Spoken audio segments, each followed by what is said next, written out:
খেলা তখনও শেষ হয়নি। খেলা চলাকালীন অবস্থাতেই মাগরিবের আজান দিয়ে দেয়, অর্থাৎ ইফতার করার সময় হয়ে গেছে। মিরাজ রোজা রেখেই ম্যাচ খেলছিলেন, তাই ইফতারের সময় হওয়াতে দ্রুতই খেলা থামিয়ে মিরাজ তাড়াতাড়ি পানি, গ্লুকোজ এগুলো মাঠে আনতে বলেন। রোজা শেষে ইফতার করাটা যে কোনো সময়ই খুব আনন্দের। মিরাজ আফিফদের চোখে মুখে সেই অভিব্যক্তি স্পষ্ট। তখন ডাগ আউটে বসে আছেন রিশাদ হোসেন, তাসকিন আহমেদরা। যে কেউ একজন আউট হলেই তো নামতে হবে তাদের। মাঠের এক পাশে আম্পায়ার থেকে শুরু করে মাঠে ক্রিকেটার যারা আছেন সবাই ইফতার সেরে নেন। ছোটোখাটো ইফতার বলে কথা, অর্থাৎ পানি, গ্লুকোজ, প্রয়োজনীয় যে উপাদানগুলো শরীরের পুষ্টির জন্য দরকার সেই ব্যাপারগুলোই তারা গ্রহণ করে নেন। এরপরেই আবারও ম্যাচ শুরু হয়। তখনও ম্যাচের প্রায় কয়েকটা ওভার বাকি ছিল। মাঝখানে ইফতারের জন্য মিনিট 5 মতো খেলা বন্ধ ছিল। এরপরে আবারও সবাই মাঠে ফেরেন আর খেলার আয়োজন শুরু হয়। ব্যাটিংয়ে ক্যাপ্টেন মিরাজ নেমেছেন শেষের দিকে। কাজ ছিল ভালো ফিনিশিং।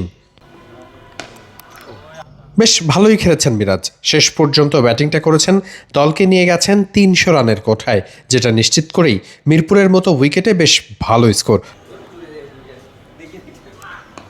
ডেথ ওভারে রিপন মণ্ডলের মতো ইয়র্কার স্পেশালিস্টদের সামলেছেন খুব দ্রুত ডাবলস আর সিঙ্গেল নিয়ে, যাতে প্রতিপক্ষ খুব বেশি ডট বল করতে না পারেন। মিরাজের কাছ থেকে নিশ্চয়ই এতটুকুই আশা করে টিম ম্যানেজমেন্ট।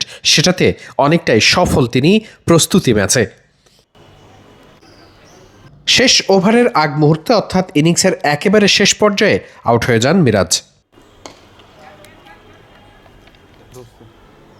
প্রস্তুতি ম্যাচে মূলত কোন ব্যাটসম্যানের রোল কেমন হবে, কোন ব্যাটসম্যান কোন কম্বিনেশনে ব্যাটিং করবেন, কেমন স্ট্রাইক রেটে ব্যাটিং করবেন, কোন পরিস্থিতিতে দলের কম্বিনেশন কেমন হতে পারে, এই ব্যাপারগুলো ঠিকঠাক করার জন্যই বিসিএল অল স্টার্সের বিপক্ষে মাঠে নেমেছে বিসিবি একাদশ। টিম কম্বিনেশন দাঁড় করাতে ম্যানেজমেন্টের এদিন কড়া চোখ আছে কোন ব্যাটসম্যানকে কখন খেলাতে হবে এসব কিছুর উপর। যদিও সেখানে বেশ পাস মার্ক তুলতেই পেরেছেন মিরাজরা। মিরপুরের মতো উইকেটে 300 কোঠায় রান করেছেন। গেল কিছু ম্যাচে 50 ওভারের ক্রিকেটে বাংলাদেশ 50 ওভার পুরোপুরি ব্যাটিংটা করতে পারেনি। নাজমুল হোসেন শান্ত গত প্রেস মিটেও বলেছিলেন একই কথা। সেদিক থেকে প্রস্তুতি ম্যাচের ফলাফল নিশ্চিত করে আশাব্যঞ্জক। পাকিস্তানের বিপক্ষে বাংলাদেশের ব্যাটিং লাইন আপ কতটা সফল হবে সেটার উপরেই নির্ভর করবে বাংলাদেশ এই সিরিজে কতটা এগিয়ে থাকবে।